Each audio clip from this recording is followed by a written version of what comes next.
సాధారణంగా ఏంటనంటే స్కూల్కి పంపించేటప్పుడు రోడ్లో చూసుకొని పో, ఏమి చెప్తారా చెప్పరా? చెప్తారా? ఆ పక్క ఈ పక్క దాటేటప్పుడు ఏమన్నా వస్తున్నాయా లేదా? నాకు తెలుసులే మామే, ఏమి నాకు ఆవేశం తట్టుకోలేక మధ్యలో దూరాము, ఏదో ఒకటి వచ్చి యాక్సిడెంట్ అవుతుంది, కాలో లేకపోతే కింద పడడము. అప్పుడు మమ్మీ అంటుంది అనమాట, డాడీ అంటారనమాట, ఏంటి అని అంటే చూసుకునేది లేదా, జాగ్రత్తలు చెప్తా ఉన్నారు. ఏం చెప్తా ఉన్నారు? జాగ్రత్తలు చెప్తా ఉన్నారు. హల్లెలూయా.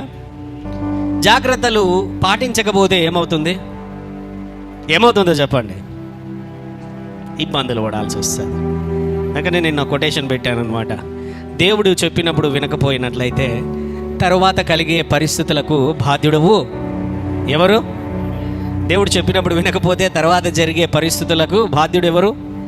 హల్లెలూయా. అందరికీ, ఒకరికి కాదు, నాకు, నీకు, నీకు, నీకు, ఈ మాట వినే అందరికీ, బైబిల్ పట్టుకునే అందరికీ, బైబిల్ పట్టుకోని అందరికీ కూడా.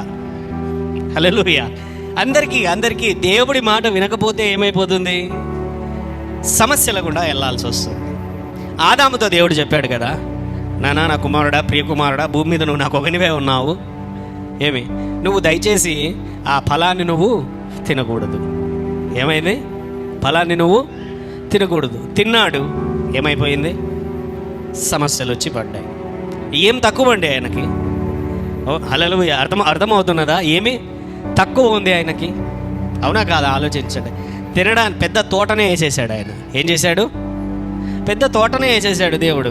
తినడానికి భార్యనిచ్చాడు, జంతువులు సహాయము, గాలి, నీరు, అన్నీ కావలసినవన్నీ ఉన్నాయి. తను నిత్యము బ్రతకడానికి, నిత్యము భూమి మీద నివాస స్థలముగా దేవుడు ఏర్పాటు చేసి దేవుడు ఇస్తే ఏమైనదంటే అతడు పొరపాటు చేశాడు, తప్పు చేశాడు తన భార్యతో కలిసి.